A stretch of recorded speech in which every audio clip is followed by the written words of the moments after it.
Well, good morning. Well, my name is Mike Bell, and I live here in McMinn County, and I'm your state senator. Now, I live here in McMinn County, but I actually, in the state senate, I represent 5 counties. I represent Bradley County, which is where Cleveland is, and Polk County, Monroe County, Meigs County, and McMinn County. A state senator is somebody who makes laws. Now, several weeks ago, I think you had Representative John Fogarty come by and read to you. He is my colleague. He's somebody I work with to make laws for the state of Tennessee. I'd like to share a book I have with you that I brought today. It's a great book. It's called You're All Kinds of Wonderful. Now I'm going to read this book, and then I'll tell you a little bit more about my job and why reading's so important in what I do, and why it's going to be very, very important for you to learn to read throughout the rest of your life. So let's listen up, and I'll read this book. We're not all the same. Thank goodness we're not. Life would be boring, and I mean a lot. And so when we're born, we're supplied at the start with our own bells and whistles to set us apart. Think of your bells as the things you do best, things tucked away in your own treasure chest. When you ring a bell, your heart whistles to it. It's guaranteed every time that you do it. A splendid arrangement, but here's the thing. It takes some practice to make those bells ring. There's lots of advice on the library shelf, like you're an original, just be yourself. Really, that isn't so easy to do. You have to learn what it means to be you. You'll try some things on that simply don't fit. Don't be discouraged. That's all part of it. And sometimes a someone will give you the feeling that his bells and whistles are much more appealing. Look this way, talk this way, be just like me. That's monkey business. Don't eat from that tree. Sooner or later, if you keep trying, you'll try on something that's so satisfying. Your heart will start whistling, and pow bada bing, ring-a-ding, ring-a-ding, ring-a-ding-ding-ding. And who knows the bells that are planted in you, maybe 19 or 102.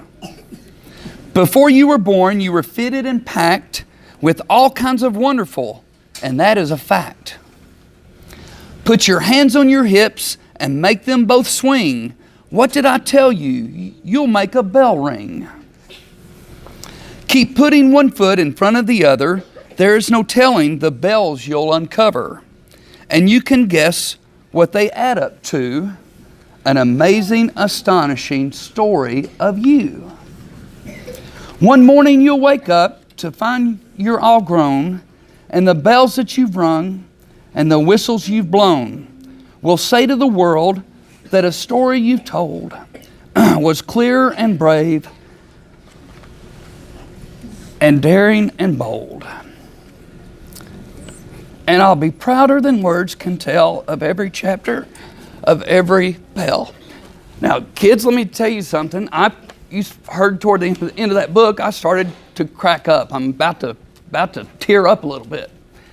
On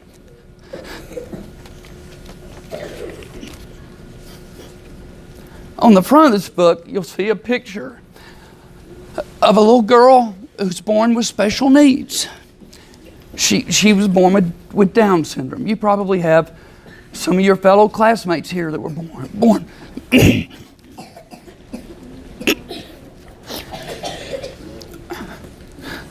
with Down syndrome. Well, my wife and I have a little granddaughter that was born with Down syndrome. And this book is special to us, and we want to leave it to you for your library.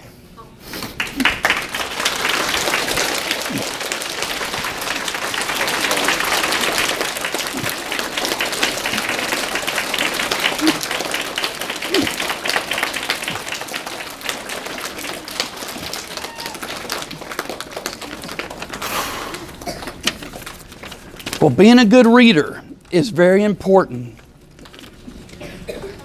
in what I do. I'm a state senator.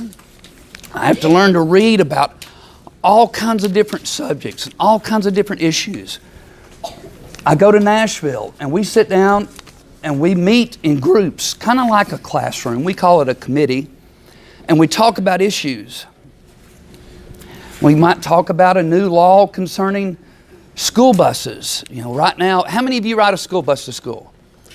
Okay, right now we're discussing a law that would make seat belts mandatory on school buses. And so we have to learn, I have to read about all the research that goes in to those school buses and the safety that might come or might not come from wearing seat belts.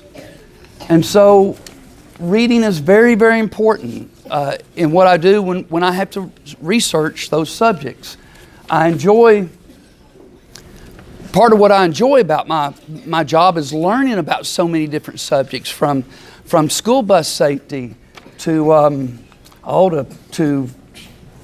how to make our environment cleaner, to how to make our roads safer, how to make education better.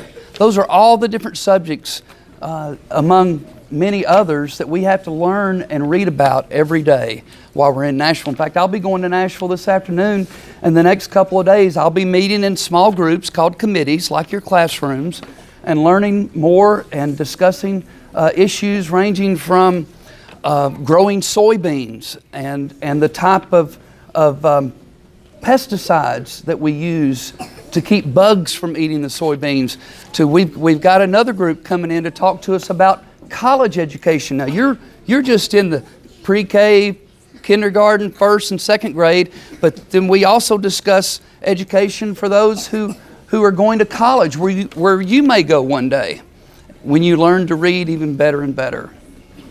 So that's part of what I do. I enjoy going to Nashville and serving the community. Now, what you have to do to be a state senator, it's not like a lot of other jobs. Like, you're going to be a teacher, you've got to go to school and you've got to learn your subjects and learn how to teach. But to be an elected official, the main thing you have to do is just work hard and get to know people and care about your community and care about the direction your community's going. And get involved. I started getting involved in issues that affected my community when I was in high school, and kept on being involved in community issues, and finally decided to run for office. And to run for office means you've got to go around and ask people to vote for you, to send you to an office, and like a state senator. So that's what you have to do to be a state senator, but you have to learn to read in order to know what people care about. You have to learn to read in order to know how to work on issues once you get elected. So